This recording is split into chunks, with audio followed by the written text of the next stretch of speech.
Oh, it was nice. I thought he played well. I thought he played his best game. Defensively, he's figuring everything out. Knowing where to be. He's figuring it out for sure. It's fun to watch. Is there any sort of like tips that you've given him to kind of help expedite his process? Yeah, absolutely, man. I mean, just working with him. He's a 17-year-old. I was 17-year-old when I entered college as well, so I kind of know what that is and what that feels like. But just helping him along. Teaching him.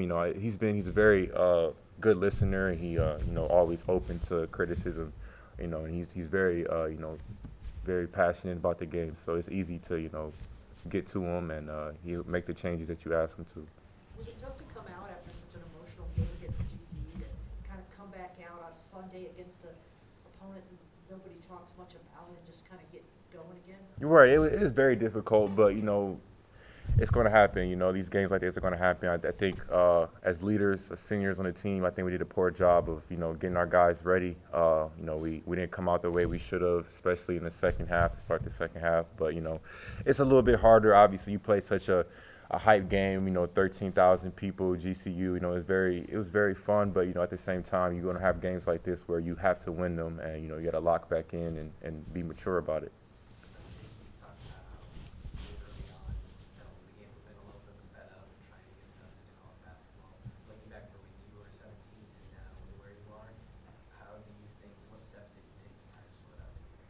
I would say just experience. I mean, it's going to come. The more he plays, I think that's the biggest thing. The more he plays, it's going to help him the most. He's going to figure it out.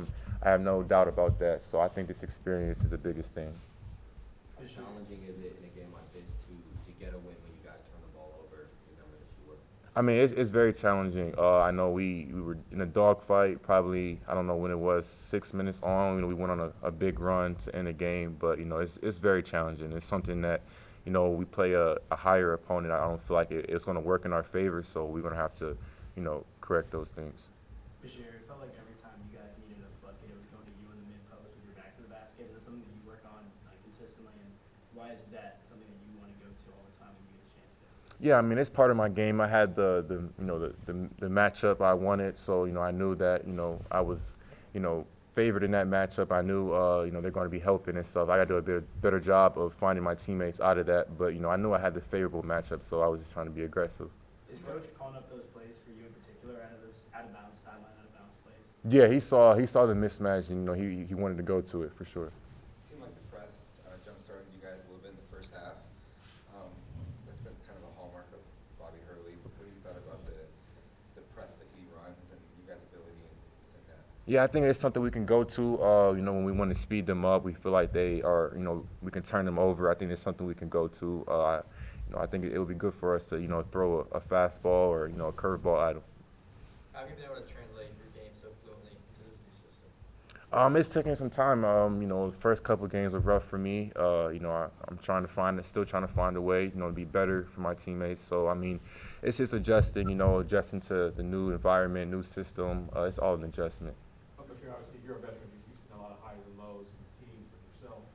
Does it really still surprise you how far you came as a team from that Idaho State season opener, not a convincing win to where you are right now? It does. I think after the Idaho State game, it was a lot of doubt in the program. Internally, I think that's just natural. You go out and lose Duke by 50, and then you play a mid-major team and win by 8. So it created some doubt, but we went right back to practice, and we knew we were capable of playing a lot better.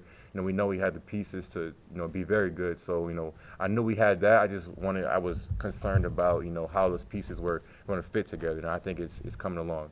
I mean, can you put your finger on what was the change that happened after that Idaho State game? I can't say anything specifically. I think we, as a team, we came together and figured it out. I mean, it just happens. Play with all new guys basically, so it's going to take some time. And I think that Duke game was a wide awakening for us to where we were. We weren't where we were supposed to be, so it was a wide awakening. This year, there was a large difference in free throws, rebounds, block shots, highlighted by you and JQ.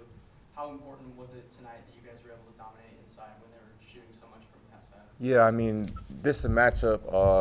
They weren't very big overall. I think their tallest player was 6'8" or something like that. So that's what we're supposed to do with teams like that. You know, if we're small like that, we need to dominate the paint. I feel like we did that. Anything else? All right, thank you.